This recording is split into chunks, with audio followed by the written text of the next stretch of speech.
At 3:40 a.m. it was a quiet July night in Hamilton Township, New Jersey, the kind of night when the world seems to pause, and the only sounds are the hum of distant traffic and the steady rhythm of summer crickets. But just before dawn, that peace was shattered. Flames erupted from a small home on Woodlawn Avenue, lighting up the dark sky like a warning no one saw coming. Within minutes, the fire swallowed everything: the walls, the memories, and 3 precious lives inside. When firefighters arrived, the scene was chaos.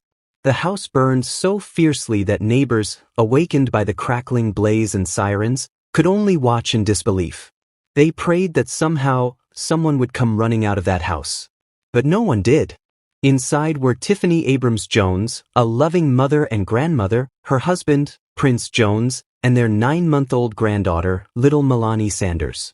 3 generations, gone in the blink of an eye. At first, it seemed like a tragic accident, the kind that makes you hold your loved ones a little closer. But what investigators uncovered in the days that followed revealed something far darker than anyone could have imagined. This fire wasn't an accident. It was deliberate. And the man accused of setting it was someone who should have protected the victims, not destroyed them. Before the blaze, there were warnings no one fully understood. A text message sent in the early hours of the morning to Melanie's mother, Tiffany's daughter, with words that now haunt her every waking moment: "Get the baby out of the house." Minutes later, flames consumed the home. It was too late. Authorities say the sender of that message was Michael Sanders, Melanie's own father. Just hours earlier, he'd been caught on surveillance footage buying gasoline and a torch lighter. That same gas was used to ignite the home where his baby girl slept peacefully in her crib. Imagine it. The person you once trusted, the father of your child, turning into the source of unimaginable destruction. The kind of betrayal that cuts deeper than words could ever describe. Tiffany Abrams Jones had opened her home to love, to family, and to new life. That home became a place of innocence, laughter, and baby giggles. Until one night, it became a scene of horror that no family should ever endure. In the days after, the community gathered at the site, their faces streaked with tears and disbelief. Teddy bears and flowers piled up outside the charred remains of what used to be Tiffany's home. A candlelight vigil filled the night with quiet sobs and whispered prayers. People couldn't stop asking the same question: why? Why would anyone take away so much life, so much promise, and so much love? This is the heartbreaking story of Tiffany Abrams Jones, a mother, a grandmother, a woman who represented warmth and family. Of baby Melanie, whose life was just beginning. And of the fire that revealed the darkest side of someone she trusted. Tonight, we're going to walk through their final hours, the investigation that followed, and the chilling truth that turned a simple family home into a crime scene. Because sometimes the most terrifying monsters don't come from shadows. They come from people who once said, "I love you." Welcome to Lat True Crime Stories. I am your host. Today we are breaking down one of the most twisted cases you've ever seen. If you're new here, hit that subscribe button, smash the like button, and leave us your comment to tell us where you're watching from. Let's build this community together. Now let's get into it. Before the tragedy, Tiffany Abrams Jones lived the kind of life many people could relate to: simple, steady, full of quiet love and family devotion. She wasn't a celebrity, she wasn't rich or famous, but to the people who knew her, she was the heartbeat of their home. Tiffany was a devoted mother, a proud grandmother, and the kind of woman who always made others feel safe. Her laughter filled the house, her cooking drew family together, and her presence made every moment warmer. Her husband, Prince Jones, shared that same love of family. Together, they had built a peaceful life in Hamilton Township, New Jersey, a modest but welcoming home on Woodlawn Avenue. It was the kind of neighborhood where everyone knew each other's names, where children played in the yard, and where people trusted that tomorrow would come as predictably as sunrise. But inside that house was a new joy that made every day brighter: a baby girl named Melanie Sanders. At just 9 months old, Melanie had become the light of Tiffany's world. Every morning began with her soft laughter, every evening ended with her gentle coos. Her presence brought new life into the Jones household, and her grandparents cherished every moment. Milani's mother, Tiffany's daughter, was still finding her footing as a young parent. Like many new mothers, she leaned on her parents for help and guidance. But there was one part of her life that brought growing unease: her relationship with Michael Sanders, the baby's father. At first, Michael had seemed like a caring partner. He promised to be there for his child, to turn his life around, to make things right. But over time, his words didn't match his actions. He had a temper, one that flared too easily. Arguments with Milani's mother became frequent, and his anger often left her frightened. Tiffany had noticed the tension, but, like many mothers, she tried to keep peace for the sake of her granddaughter. She wanted stability, wanted her family to work through their challenges. She believed that with time, people could change. What she didn't know was that Michael's resentment was festering into something dangerous, something no one could have predicted. In the weeks leading up to the fire, Michael's behavior had grown more erratic. He felt alienated, convinced that Tiffany and Prince were trying to keep him away from his daughter. Friends later recalled that he often spoke about feeling shut out and disrespected. It was as if his sense of rejection had turned into fuel, a growing anger that no one could see coming until it was too late. July 8, 2021, began like any other day. The summer's sun lingered in the sky a little longer than usual, casting a golden glow across Hamilton Township. Tiffany spent the day at home with her family. She prepared dinner, played with Milani, and spoke with her daughter about plans for the weekend. Life felt normal, ordinary even. There was no sign that within hours, everything would be consumed by flames. As night settled in, Tiffany tucked Milani into her crib.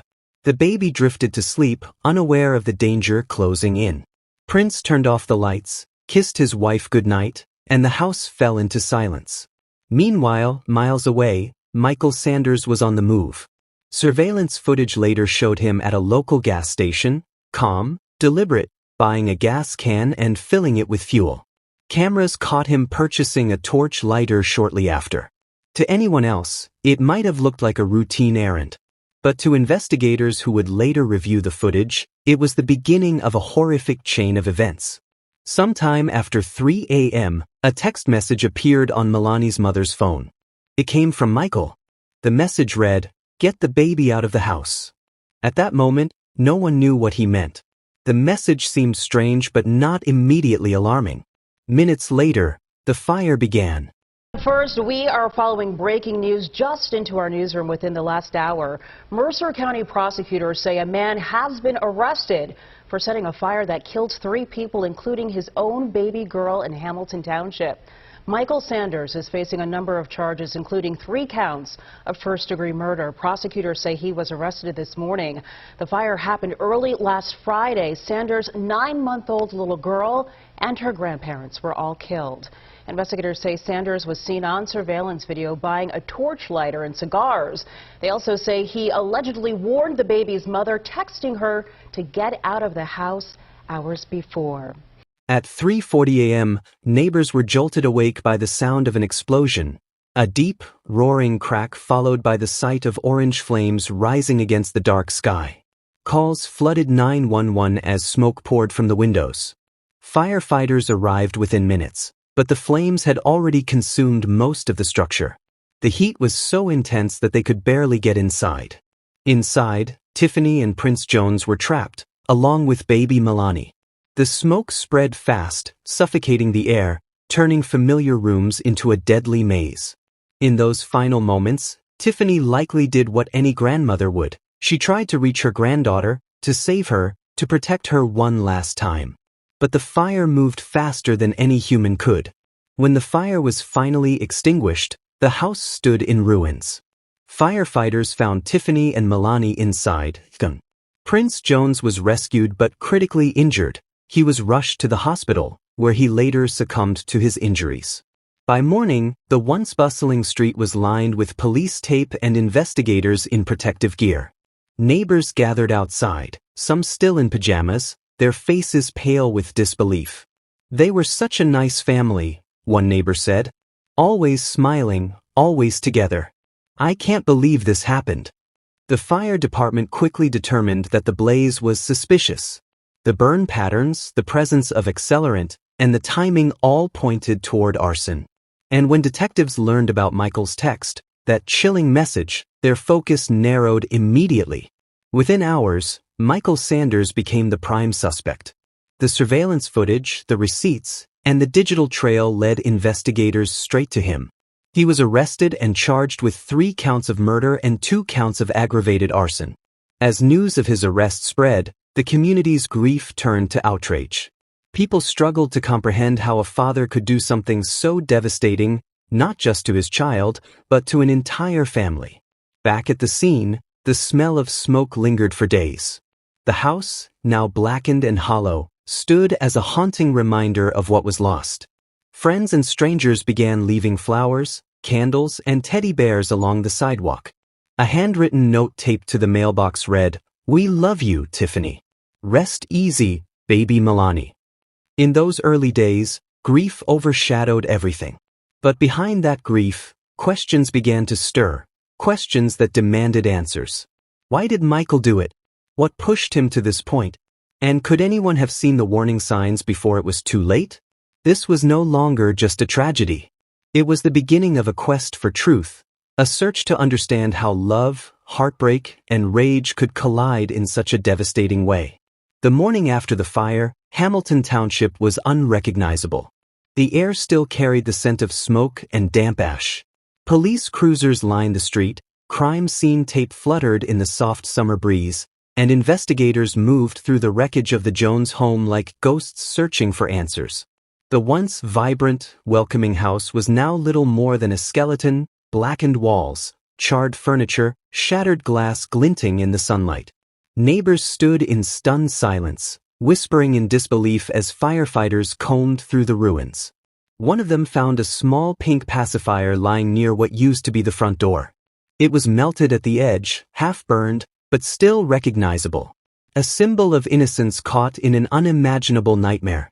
By noon, the Mercer County Prosecutor's Office had already classified the incident as a triple homicide. The fire had been intentionally set. The evidence was undeniable. Investigators discovered multiple points of origin, suggesting accelerant had been poured through different areas of the home. The smell of gasoline lingered even after the blaze had been extinguished. At the center of their suspicion was Michael Sanders, the 23-year-old father of baby Milani. He had vanished the same night of the fire, leaving behind no sign of remorse, no attempt to help, no explanation. But as investigators began piecing together his movements, a chilling pattern emerged, one that told a story of revenge, obsession, and emotional destruction. Detectives traced Michael's last known location through surveillance footage and financial transactions. Around 2:30 a.m., he was captured on camera at a nearby gas station filling a red canister with fuel. The cashier later confirmed he also purchased a torch lighter. The timestamp was barely an hour before the fire began. By 3:10 a.m., Michael's phone pinged near the Jones residence. A neighbor's home security camera caught a shadowy figure walking toward the property carrying what appeared to be a container. Minutes later, the glow of flames began to flicker through the windows. What disturbed investigators most, however, was the text message he sent moments before the fire to Milani's mother. It read simply, "Get the baby out of the house."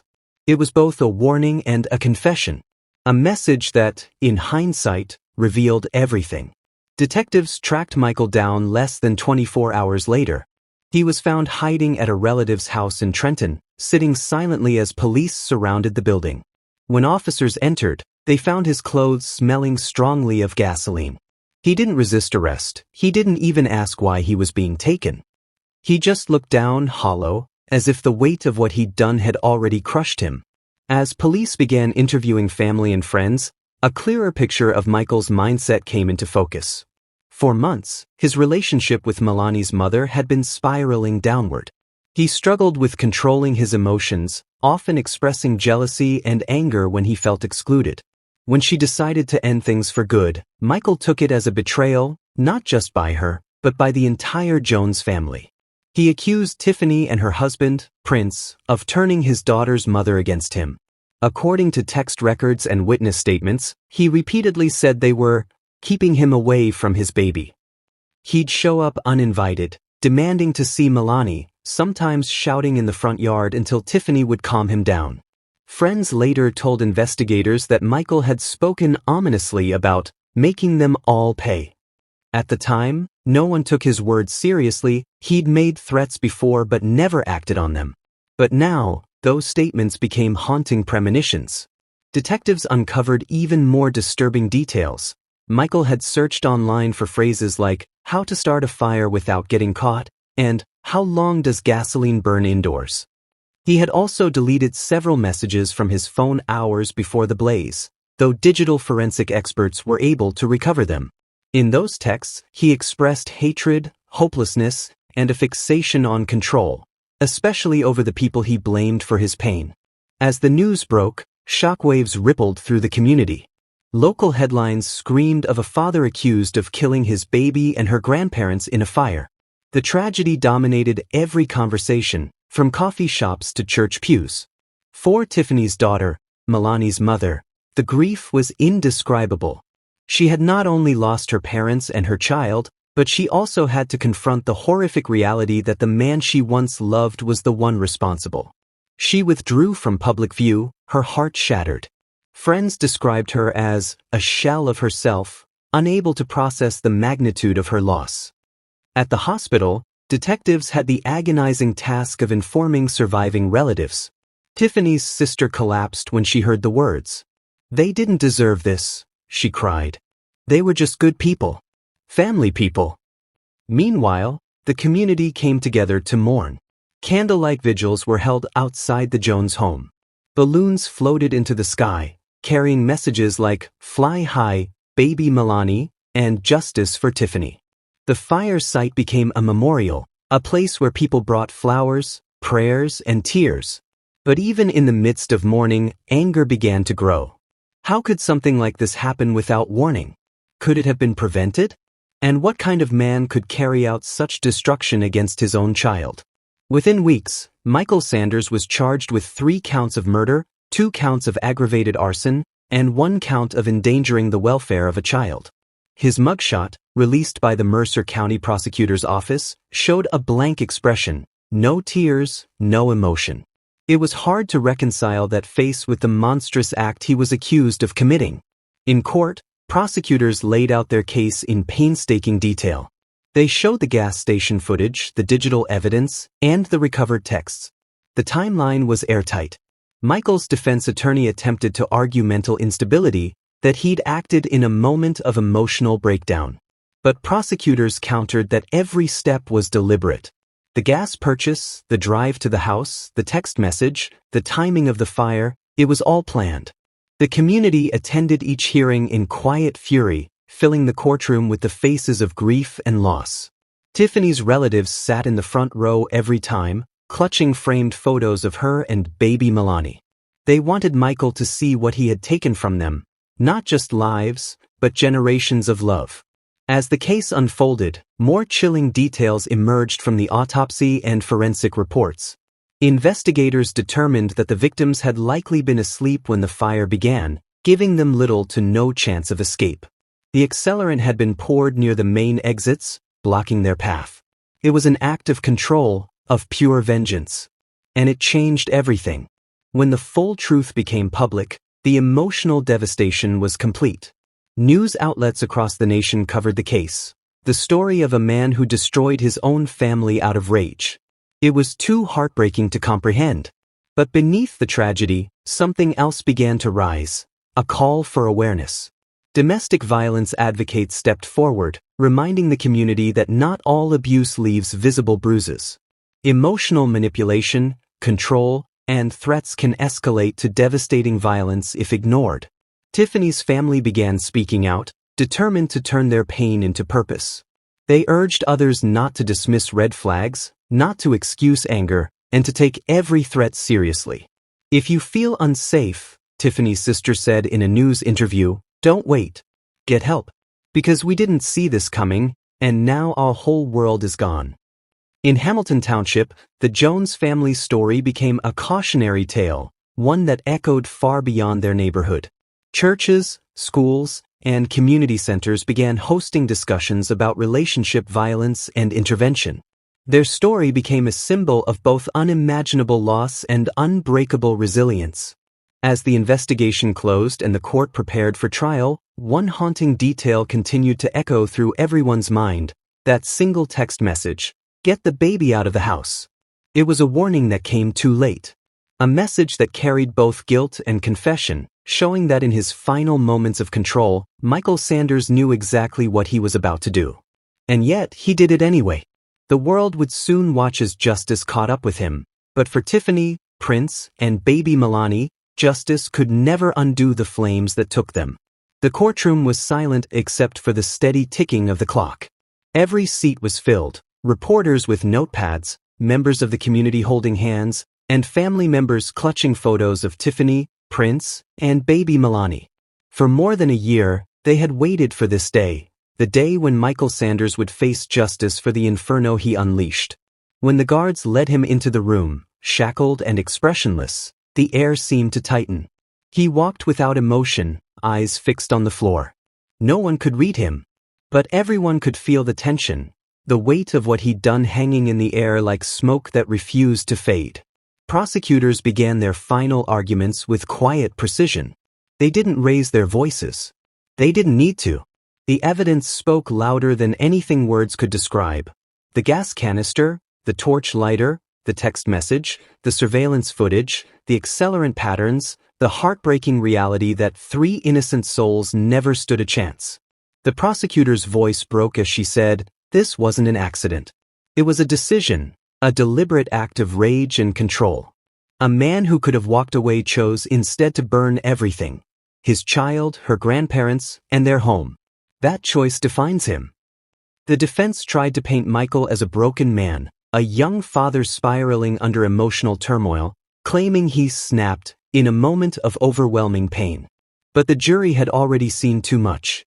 They had heard the cold details of the planning, the evidence of intent, and the haunting timing of that final message: "Get the baby out of the house." After days of testimony, forensic reports, and tearful statements from Tiffany's family, the case went to the jury. As the hours passed, no one in the courtroom moved much. They just waited. Some prayed. Others stared blankly ahead. The grief had become a living thing, quiet, heavy, and endless. When the jury finally returned, the foreperson stood, her voice trembling as she read the verdict: "Guilty on all counts." There was a sound, not a cheer, not relief, but something softer.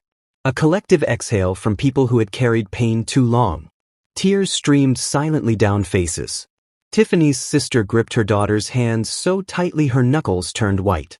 "Justice," she whispered, though her eyes told another story, the kind of justice that can never undo the hurt. Michael Sanders was sentenced to life in prison without the possibility of parole. He showed little emotion as the judge spoke, his face impassive as the words fell heavy across the courtroom. "You robbed this community of 3 lives, the judge said. "You destroyed your own blood. You will never again walk free." But even with justice delivered, the aftermath left scars no sentence could heal. In the months following the trial, the Jones family tried to rebuild. They returned often to the site where Tiffany's house once stood, now an empty lot covered in grass and memories. On some days, the smell of smoke still seemed to linger faintly in the air, as if the ground itself remembered what happened there.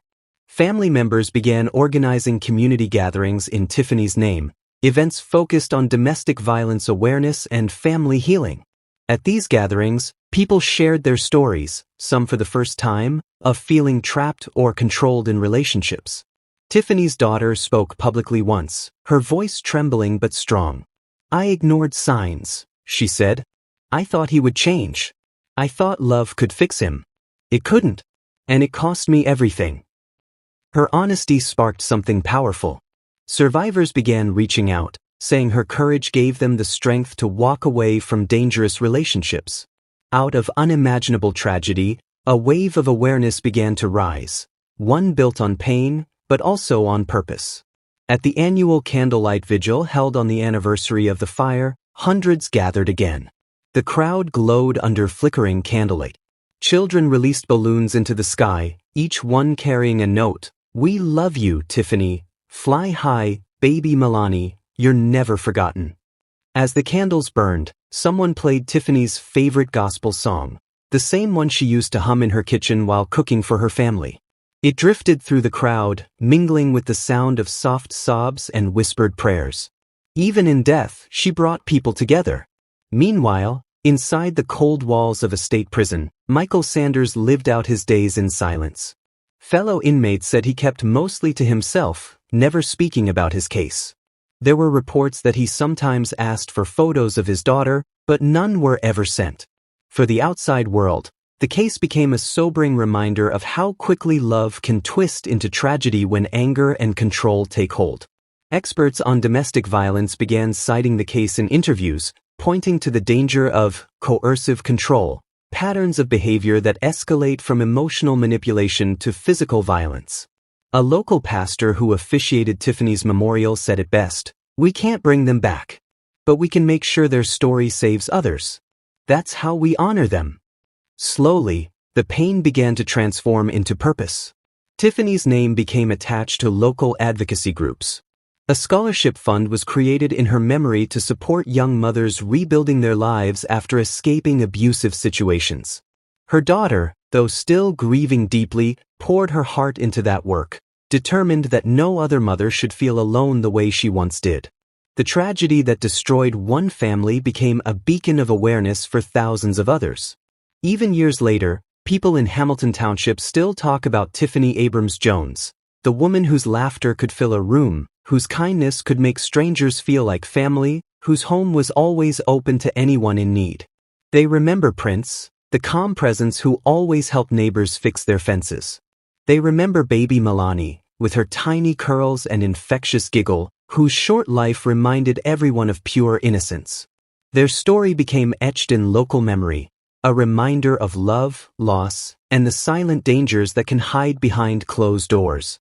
When asked what she would say to her mother if she could, Tiffany's daughter once replied through tears, "I'd tell her I'm sorry. I'd tell her I love her. And I'd tell her we're going to make sure people never forget her or what happened here." And that promise became her mission. Today, Tiffany's name stands not just for tragedy, but for strength. Her family's resilience turned unspeakable heartbreak into hope. And through their courage, her voice, and the voice of baby Milani, continues to echo through every survivor who chooses to walk away before it's too late.